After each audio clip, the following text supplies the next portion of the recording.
Bismillahirrahmanirrahim. Assalamualaikum warahmatullahi wabarakatuh. Alhamdulillahirabbil alamin wa bihi nasta'inu ala umuri dunya wad din. Wassalatu wassalamu ala asyrafil anbiya'i wal mursalin nabiyina Muhammadin wa ala alihi wa ashabihi ajmain. Allahumma salli wa sallim ala nabiyyina Muhammad wa ala alihi wa ashabihi wa man tabi'ahum bi ihsanin ila yaumiddin, amma ba'd. Kaum muslimin dan muslimah yang dimuliakan Allah Subhanahu wa taala, salah satu di antara tempat yang Allah Subhanahu wa taala karuniakan kepada makhluknya dalam hal ini adalah manusia, yaitu darud dunya, atau dunia di mana yang sekarang kita berpijak di dalamnya. Aktivitas yang ada di dalam tempat tersebut adalah untuk menjalankan sebuah kehidupan, aktivitas dan segala macam hal-hal yang menunjang dalam kehidupan manusia. Oleh sebab itu, kaum muslimin yang dimuliakan Allah Subhanahu wa taala, dunia merupakan salah satu di antara bagian karunia yang Allah berikan kepada kita semua, kepada hambanya. Oleh sebab itu, maka seseorang muslim hendaknya di dalam rangka berada di dalam tempat tersebut bisa memposisikan apa-apa saja yang mesti dilakukan dan dikerjakan di dalam dunia, tentunya dalam rangka untuk melanjutkan kehidupan atau mengisi kehidupan dengan kehidupan yang baik, yang tentunya finishnya, akhirnya adalah tujuan akhirat, dan pada akhirnya menghadap kepada Allah Subhanahu wa taala, dan harapan yang sangat besar adalah dimasukkan oleh Allah Subhanahu wa taala ke dalam surganya. Kaum muslimin dan muslimah yang dimuliakan oleh Allah Subhanahu wa taala, kehidupan dunia adalah kehidupan yang tidak abadi, kehidupan yang pada akhirnya semua kita akan meninggalkannya. Oleh sebab itu, agar kemudian kita tidak terlampau terlena hidup di dunia, maka perlu kita mengenal lebih jauh apa sebenarnya dunia itu. Kaum muslimin yang dimuliakan Allah Subhanahu wa taala, kalau kita lihat makna dunia secara bahasa, bahwasanya yang pertama, dunia itu memiliki makna qaribun atau bermakna dekat. Hal ini disampaikan di dalam firman Allah Subhanahu wa taala di dalam surat Al-Anfal 42. Allah Subhanahu wa taala berfirman, "Idz antum bil udwatid dunya wa hum bil udwatil quswa war-rakbu asfala minkum." Kata Allah, ketika kamu berada di pinggir lembah yang dekat, Allah menyebutkan bil udwatid dunya, dunia makna di situ adalah dekat, dan mereka berada di pinggir lembah yang jauh, sedang kafilah itu berada di bawah kalian. Maka di dalam ayat ini, bahwa dunia secara bahasa memiliki makna yang dekat, artinya makna di mana kita bisa meraihnya, bahkan sekarang kita berada di dalamnya. Kemudian di dalam ayat yang lain, Allah Subhanahu wa taala juga menjelaskan tentang makna dunia dalam surat An-Najm ayat yang ke-8. Allah mengatakan, "Tsumma dana fathadallah." Kemudian dia mendekat, lalu bertambah semakin dekat lagi. Kaum muslimin yang dimuliakan oleh Allah Subhanahu wa taala, makna dunia yang kedua, bahwasanya dunia adalah bermakna sesuatu yang hina. Sebagaimana di dalam sebuah hadis, Nabi Shallallahu Alaihi Wasallam pernah suatu hari beliau melewati sebuah pasar. Kemudian beliau melihat ada seekor bangkai kambing jantan yang kemudian memiliki fisik telinganya juga kecil. Lantas Nabi SAW, beliau memegang bangkai kambing tersebut, kemudian mengatakan kepada para sahabatnya, siapa yang mau membeli bangkai kambing ini dengan seharga 1 dirham? Maka serentak para sahabat mengatakan, ya Rasulullah, apa yang kemudian bisa kami manfaatkan dari bangkai kambing tersebut? Tidak bisa dijadikan manfaat. Maka Nabi SAW mengatakan juga, kalau begitu, siapa yang ingin kemudian diberikan secara cuma-cuma? Maka para sahabat pun kemudian mengatakan, kalaupun diberikan secara cuma-cuma atau hadiah, maka tidak bisa juga dimanfaatkan. Karena kalaupun bangkai kambing tersebut hidup, maka tentunya fisiknya juga cacat. Maka Nabi SAW di akhir riwayatnya mengatakan, fa wallahi ladunya ahwanu 'ala Allah min hadza 'alaikum. Maka Nabi mengatakan, demi Allah, sesungguhnya dunia itu lebih hina bagi Allah Subhanahu wa taala daripada bangkai anak kambing ini. Kaum muslimin yang dimuliakan Allah Subhanahu wa taala, begitulah yang namanya dunia. Oleh sebab itu, kita harus memahami bahwa yang namanya dunia itu hampir semua definisinya sesuatu yang kemudian secara umum tidak memberikan sesuatu yang lebih kepada kehidupan manusia. Kaum muslimin yang dimuliakan Allah Subhanahu wa taala, hakikat kehidupan dunia juga bagi seseorang manusia, dalam hal ini seorang muslim juga, perlu kemudian kita memahami dan mencermatinya dengan sebaik-baiknya, agar kemudian kita tidak tergelincir, agar kemudian tidak terlalu berlarut terlena di dalam rangka mengisi kehidupan di dunia ini.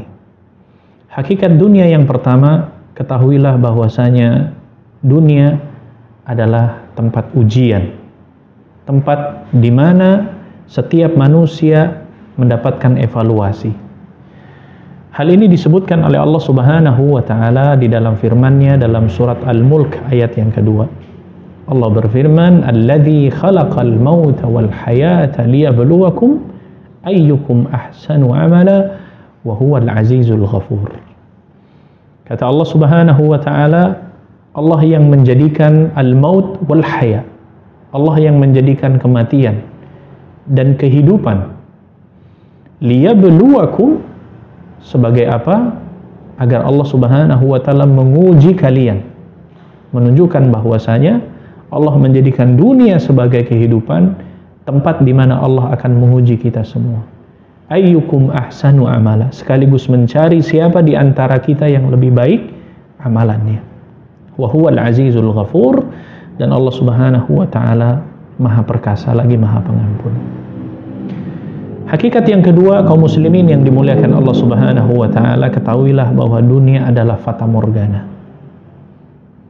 Sebagaimana Allah Subhanahu wa taala mengingatkan di dalam surat An-Nur 39. Allah mengatakan, "Walladzina kafaru a'maluhum kasarabin biqi'atin yahsabuhu adh-dhama'anu ma'an hatta idza ja'ahu lam yajidhu syai'a wa wajadallaha 'indahu fawaffahu hisabah wallahu sari'ul hisab."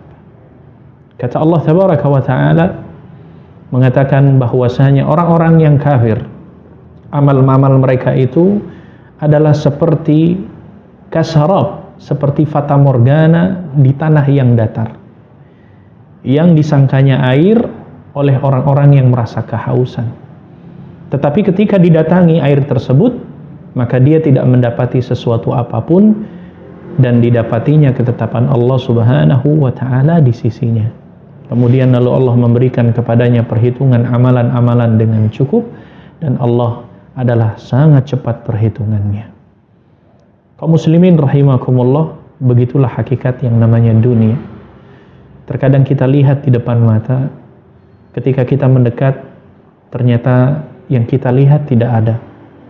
Bahkan bukan hanya kita perhatikan, terkadang yang kita angan-angankan, ternyata setelah kemudian sesuatu yang seakan-akan kita akan mendapatkannya, ternyata sesuatu yang tidak ada.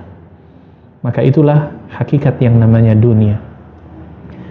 Kaum muslimin yang dimuliakan oleh Allah Subhanahu wa taala, kemudian perlu juga kita sebagai seorang muslim mengetahui sifat-sifat dunia di mana kemudian kita hidup di dalamnya. Allah Subhanahu wa taala menyebutkan sifat dunia ini dalam sebuah ayat yang cukup panjang dalam surat Al-Hadid ayat yang ke-20. Allah mengatakan, "I'lamu annamal hayatud dunya la'ibun wa lahwun wa zinatun wa tafakhurun bainakum wa takathurun fil amwali wal aulad kamathali ghaithin a'jabal kuffara nabatu thumma yahiju fatarahu musfarra thumma yakunu hutama." Kaum muslimin rahimakumullah, kalau kita lihat dalam ayat ini ada beberapa sifat dunia. Allah mengatakan, "I'lamu annamal hayatud dunya la'ibun." Ketahuilah bahwa sesungguhnya kehidupan dunia itu adalah la'ibun, permainan. Walahun, sesuatu yang melalaikan. Wazina, dan perhiasan. Watafakhurun, dan bermegah-megahan, berbangga-banggaan. Watakathurun, dan di dalam rangka untuk memperbanyak, mengumpulkan banyak, fil amwali wal aulad, dalam hal kemudian harta dan anak. Kata Allah Subhanahu wa taala, seperti hujan dan tanaman-tanaman yang mengagumkan. Di dalam ayat setelahnya Allah Subhanahu wa taala mengatakan, wa fil akhirati adzabun syadid wa maghfiratum minallahi wa ridwan wa mal hayatud dunya illa mata'ul ghurur. Allah menyebutkan sifat yang terakhir di dalam ayat ini, bahwasanya yang namanya dunia tidak lain hanyalah mata'ul ghurur, kesenangan yang menipu. Kaum muslimin dan muslimah yang dimuliakan Allah Subhanahu wa taala, maka kalau kita perhatikan sekali lagi di dalam ayat tadi, bahwasanya hakikat yang namanya dunia dalam ayat tadi dikatakan yang pertama adalah la'ibun, permainan. Kemudian yang kedua adalah walahun, sesuatu yang melalaikan. Yang ketiga tafakhur, artinya perhiasan. Watakathur, dan kemudian sesuatu yang bermegah-megahan.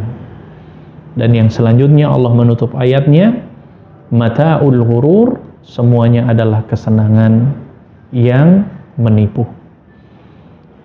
Kaum muslimin yang dimuliakan oleh Allah Subhanahu wa taala, Allah tegaskan kembali di dalam ayat yang lain dalam surat Al-Imran 185. Kullu nafsin dha'iqatul maut wa innama tuwaffawna ujurakum yawmal qiyamah faman zuhziha 'anil nar wa udkhilal jannata faqad faz. Wa mal hayatud dunya illa mata'ul ghurur. Allah menyebutkan kembali bahwa dunia atau kehidupan dunia tidak lain hanyalah kesenangan yang melalaikan, kesenangan yang memperdayakan kita semua. Kaum muslimin yang dimuliakan oleh Allah Subhanahu wa taala, itulah sifat-sifat dunia yang Allah Subhanahu wa taala sebutkan, menunjukkan bahwasanya Allah ingin memberikan peringatan kepada kita. Allah mewanti-wanti kita agar kemudian kita tidak terlalu menanamkan obsesi yang terlalu tinggi di dalam rangka mengisi kehidupan di dunia. Kaum muslimin yang dimuliakan oleh Allah Subhanahu wa taala, dunia juga disebutkan di dalam hadis Nabi sallallahu alaihi wasallam dari sahabat yang mulia Abu Hurairah radhiyallahu an, yang diriwayatkan oleh Al-Imam At-Tirmidzi. Nabi sallallahu alaihi wasallam menyebutkan hakikat dunia juga, ala inna dunya mal'unah. Kata Nabi sallallahu alaihi wasallam, ketahuilah sesungguhnya dunia itu mal'unah, sesuatu yang dilaknat. Dunia terlaknat. Mal'unun ma fiha, dan segala apa yang ada di dalamnya semuanya terlaknat. Illa dzikrullah, Nabi sallallahu alaihi wasallam mengecualikan, kecuali berzikir kepada Allah Subhanahu wa taala, wa ma walahu, dan apa yang berkaitan dengannya. Mengingat Allah, berzikir, tilawatul Quran, sesuatu yang kemudian mulia, yang muncul dari lisan-lisan makhluknya, dalam hal ini manusia. Wa alimun au muta'allimun, dan orang yang berilmu dan orang yang kemudian menuntut ilmu. Artinya kaum muslimin rahimakumullah, semua isi di dalam dunia adalah mal'unah, terlaknat, kecuali apa yang dikecualikan oleh Nabi sallallahu alaihi wasallam. Oleh sebab itu, kaum muslimin dan muslimah rahimakumullah, maka hendaknya kita lebih berhati-hati, kita lebih waspada, kita lebih harus bisa memahami dengan sebaik-baiknya yang namanya hakikat dunia, agar kemudian kita bisa mengisi kehidupan dunia ini dan berada di dalamnya sesuai dengan prosedur, sesuai dengan hal-hal yang kemudian tidak melalaikan diri kita dari hakikat dunia yang dijelaskan di atas tadi. Maka waspada kepada sifat hubbud dunia, terlalu cinta seseorang terhadap dunia. Kaum muslimin yang dimuliakan Allah Subhanahu wa taala, tempat yang kedua yang Allah Subhanahu wa taala janjikan kepada makhluknya dalam hal ini adalah manusia, yaitu tempat yang terbaik, tempat di mana kesudahan setelah kehidupan di dunia, yaitu kehidupan akhirat. Dan inilah yang semestinya tempat yang kemudian menjadi sebuah obsesi kita, sebuah tujuan kita, dan finish kita akan berakhir di sini. Maka agar kemudian kita bisa menempati kehidupan akhirat ini dengan sebaik-baiknya, maka perlu juga kita mengetahui, perlu juga kita memahami dan sekaligus mencermati kehidupan akhirat sebagai tempat di mana pada akhirnya menjadi sebuah tempat akhir atau finish kita semua. Kaum muslimin yang dimuliakan Allah Subhanahu wa taala, akhirat bermakna atau berasal dari kata akhir yang berarti tidak ada sesudahnya atau finish, berakhirnya di situ. Sebagaimana seseorang dalam perlombaan, maka akhir dari perlombaan adalah garis finishnya. Akhirat adalah kehidupan sesudah dunia yang tidak ada lagi kehidupan sesudahnya, kekal dan kemudian abadi.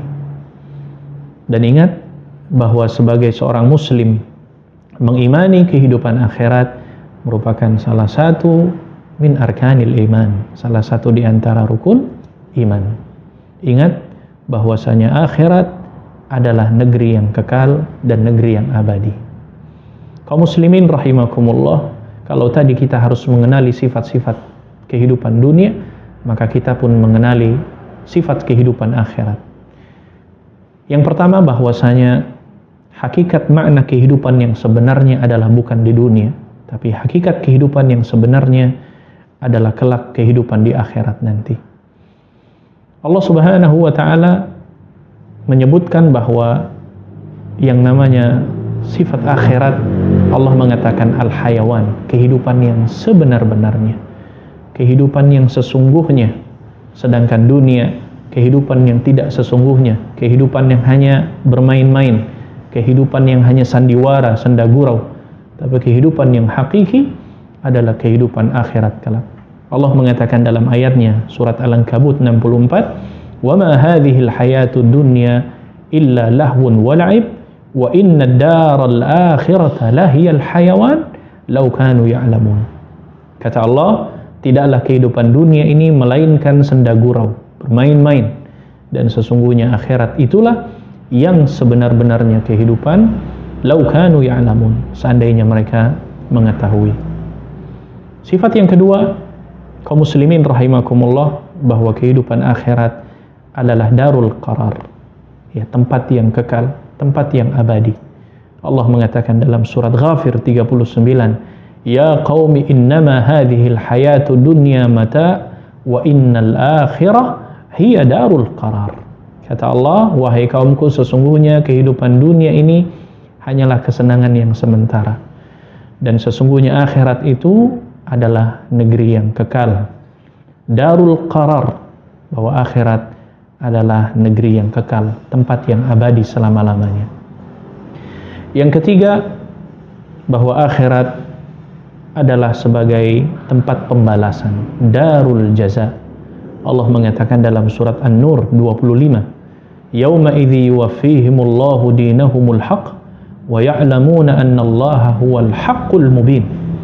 Dan hari itu Allah Subhanahu wa taala akan memberikan balasan yang setimpal menurut semestinya, dan tahulah mereka bahwa Allah lah yang benar dan yang menjelaskan segala sesuatu menurut hakikat yang sebenarnya. Kaum muslimin rahimakumullah, akhirat juga merupakan darul muttaqin, tempat yang terbaik bagi orang-orang yang bertakwa kepada Allah Subhanahu wa taala. Allah mengatakan dalam ayatnya dalam surat An-Nahl 30, wa qila lil ladzina ittaqaw madza anzala rabbukum qalu khaira. Dan dikatakan kepada orang-orang yang bertakwa, apakah yang telah diturunkan oleh Tuhan kalian? Maka mereka menjawab, qalu khaira, Allah menurunkan kebaikan. Lil ladzina ahsanu fi hadhihi dunya hasanah wa la darul akhirati khairu wa la ni'ma darul muttaqin. Kata Allah, orang-orang yang berbuat baik di dunia, maka mereka akan mendapatkan pembalasan yang baik. Sesungguhnya kampung akhirat adalah lebih baik, dan itulah sebaik-baiknya tempat bagi orang-orang yang bertakwa. Kaum muslimin rahimakumullah, kalau kita melihat dari nas ayat-ayat yang tadi disebutkan, menunjukkan bahwasanya akhirat lebih baik daripada dunia. Sebagaimana ayat yang sering kita hafal dan sering kita baca, walal akhiratu khairul laka minal ula, bahwa akhirat adalah sesungguhnya lebih baik daripada permulaan, maksudnya daripada dunia. Dalam ayat yang lain, wal akhiratu khairu wa abqa, dan akhirat itu lebih baik dan lebih abadi di sisi Allah Subhanahu wa taala. Kaum muslimin yang dimuliakan Allah Subhanahu wa taala, dan yang paling terakhir, bahwa di akhirat nanti ada dua golongan. Ada dua golongan di mana mereka disebutkan oleh Allah Subhanahu wa taala keadaan mereka nanti. Yang pertama, golongan yang pertama Allah mengatakan dalam surat Hud 105, yauma ya'ti la takallamu nafsun illa bi'idznih faminhum syaqiyyun wa sa'id. Golongan yang pertama, kata Allah, adalah golongan yang syaqiyun. Mereka adalah orang-orang yang sengsara, golongan yang celaka, waliyadu billah. Kaum muslimin yang dimuliakan Allah Subhanahu wa taala, mereka yang golongan yang pertama ini yang celaka, maka waliyadu billah, dan kita memohon kepada Allah perlindungan, mereka tempatnya adalah di dalam nerakanya Allah Subhanahu wa taala. Allah mengatakan dalam surat Hud 106, fa'ammal ladzina syaqu fa finnar lahum fiha zafirun wa syahiq khalidina fiha. Kata Allah, adapun orang-orang yang celaka, maka mereka tempatnya di dalam neraka. Di dalamnya mereka mengeluarkan dan menarik nafas dengan rintihan mereka, dan mereka kekal di dalamnya. Golongan yang kedua, dan kita berharap kepada Allah Subhanahu wa taala, disebutkan oleh Allah Subhanahu wa taala, wa ammal ladzina su'idu. Mereka orang-orang yang sa'id, golongan yang sa'id, orang yang berbahagia. Allah sebutkan dalam surat Hud 108, tempat mereka fafil jannati khalidina fiha, maka tempat mereka adalah di dalam surga Allah Subhanahu wa taala, dan mereka kekal di dalamnya. Kaum muslimin yang dimuliakan Allah Subhanahu wa taala, oleh sebab itu sikap yang terbaik dan sikap yang benar dan selamat terhadap kehidupan dunia adalah menjadikan seseorang atau kita hidup di dunia seperti orang yang sedang melakukan perjalanan atau orang yang musafir. Nabi SAW mengatakan, kun fid dunya ka'annaka gharibun aw abiru sabil. Jadilah kalian hidup di dunia ini seperti orang yang kemudian melakukan, orang yang asing atau orang yang melakukan perjalanan. Kemudian sikap kita di dunia, jadikan dunia adalah sebagai obsesi untuk mengejar akhirat. Namun satu sisi juga jangan melupakan semuanya dalam urusan-urusan dunia kita. Allah mengatakan di dalam surat Al-Qasas, wabtaghi fima ataka Allahu daral akhirah wa la tansa nasibaka minad dunya. Kata Allah, carilah apa-apa yang telah dianugerahkan kepada kalian, kebahagiaan negeri akhirat, namun jangan melupakan juga urusan-urusan kita terhadap di dunia. Kaum muslimin yang dimuliakan oleh Allah Subhanahu wa taala, semoga Allah Subhanahu wa taala menjadikan diri kita adalah orang-orang yang menjadikan dunia secukupnya, cukup di dalam genggaman kita, dan tidak perlu menjadikan dunia kita letakkan di dalam hati-hati kita semua. Jadikan dunia adalah sebagai mazra'ah, sebagai ladang untuk bercocok amal yang kita akan panen amalnya kelak nanti di akhirat. Dan kita memohon kepada Allah, semoga Allah menjadikan kita orang-orang yang berbahagia di akhirat, orang-orang yang Allah tempatkan di dalam surganya kelak. Semoga bermanfaat. Wassallallahu ala nabiyina Muhammad wa ala alihi wa sahbihi ajma'in. Wa akhiru da'wana alhamdulillahi rabbil alamin. Assalamualaikum warahmatullahi wabarakatuh.